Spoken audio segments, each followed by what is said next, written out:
Ladies and gentlemen, there's a piece of bad news. The producer price index has shot up very high, and this could spell some trouble for the stock market. And there are some interesting signs that happen in the stock market. So let's analyze and see what the impact will be. So make sure you watch till the end. So there is a bad news, but is the current bull run that we're experiencing now at risk? So today we'll attempt to answer this question. So as usual, this content is for education and entertainment, not for financial advice. And remember, hit subscribe as we release more news on a real-time basis to everybody. So for today, we'll talk about the impact of the PPI results on the S&P 500 and what were the likely possible implication to the Federal Reserve and what the opportunities ahead. Now, the wholesale price index rose by 0.9% in July, much more than expected. Now, some people say only 0.9%, wow, not a big deal. Well, if you analyze 0.9%, okay, and extrapolate that for the whole year, and every 9.9%, that's a very big number, you know. So it is a very big number, and that really just jolt a lot of people's heart. So the producer price index jumped 0.9% in July compared to the Dow Jones estimate for a 0.2% gain. This was the biggest monthly increase since June 2022. June 2022 was the sign of the great inflation that caused the entire market to crash. Excluding food and energy prices, the core PPI rose 0.9% against a forecast for 0.3%. Excluding food and energy and trade services, the index was up 0.6%. Both index are bad. Okay, 0.9%, if you extrapolate that, the whole year is almost 10%, you know. This is a very bad sign. And follow the news, the market implied odds of a September rate cut decreased, but only by slightly according to the CME Fed Watch. Just to let you know that the producer price index, okay, measures the inflation at the wholesale side, at the producer side. So generally, the producer will experience an increase or decrease in price index first, and then you will flow on to the consumer. That's the logic of it. Not necessarily will everything flow from the producer to the consumer, because the producer may decided that they will makan up all the price increase. But certainly in this case, the producer price index actually shot up by a lot. I've tracked back to 2022, the month that it shot up high, the consumer price index also shot up high. But in this case, the producer price index shot up high, but yet the consumer price index did not shoot up high. It may be because there's a lag effect. That means later then it go up, or the producer decide to makan all the price. That means they decide to take on all the price increase themselves and do not pass on to the consumer. So whether what will happen next is the question, but we do know that an increase of 0.9% is a phenomenal increase only seen during the great inflation of 2021 to 2022. So it's not a trivial matter. Fortunately, you notice that after the great inflation of 2022, everything went down.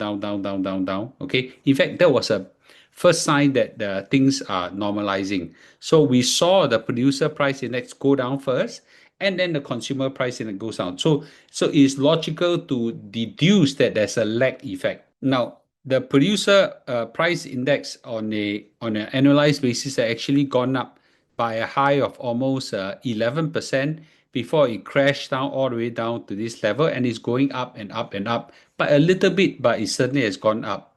Now, I can say that the impact of the tariff is more clear right now, that a lot of the tariff actually flow to the producer as well. So the logic that the exporting countries like China, like Mexico, like whatever, you know, the exporting countries, they are exporting into US, they will eat. So I say that means they absorb all the tariff. This logic is nonsense, okay? But they will absorb some, but they'll certainly pass on some as well. So all this tariff goes into US, and as a result, to some extent, the producer price index goes up. What we are not sure right now is the next effect, whether from the producer price index, spike, will it go down to the consumer price index? So the producer price index, which measure the final goods and services, jumped 0.9% a month, and this was certainly a point of concern. But surprisingly, the stock market kind of, initially take on a little bit of downdraft, then gone up yesterday, okay, and then decided that maybe it's not so good news. Maybe it's okay, maybe it's not okay. I think it's okay. Can you see the mood swing of a day by the producer price index search on the S&P 500, on the Nasdaq, same thing.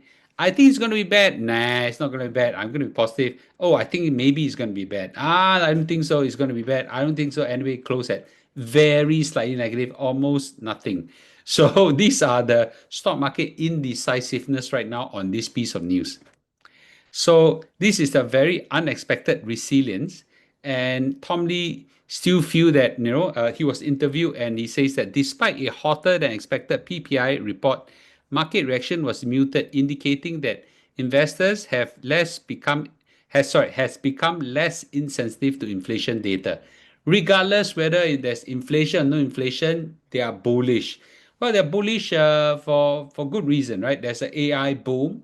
They still think that if the interest rate is likely to be cut, then maybe trillions of dollars will flow into the equity market. So he still think that wow, the S&P 500 could hit 6,500, 6,600 in the near term, maybe even this month. And there is a lot of cash they are waiting to go into equities market.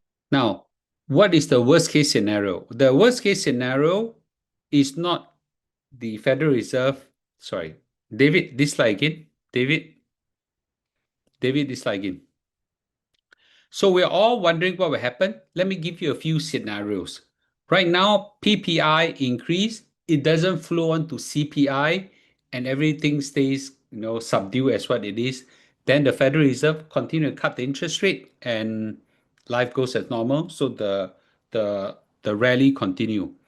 But let's say there's a flow on of some extent to the CPI. That means from the PPI it goes to CPI, meaning that from the wholesale level, it now go to the retail level, the inflation.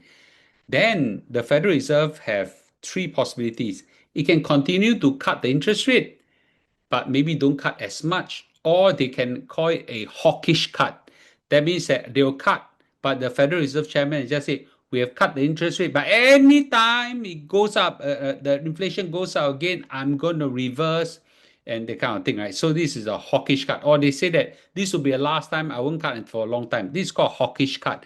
Has happened before. This kind of cut now, as good as don't cut, because after that, the whole stock market have the reverse reaction. Now, that's one scenario, and the other one is the PPI flows on somewhat to the CPI, and the Federal Reserve decide not to cut the interest rate, but just hold on to the interest rate as where it is. Now, this is also bad because the whole market is now expecting a rate cut, but nevertheless, this is still not as bad as the last scenario. The last scenario is that the Federal Reserve decide that wow, the inflation is now not good. They will hike the interest rate. That will be detrimental.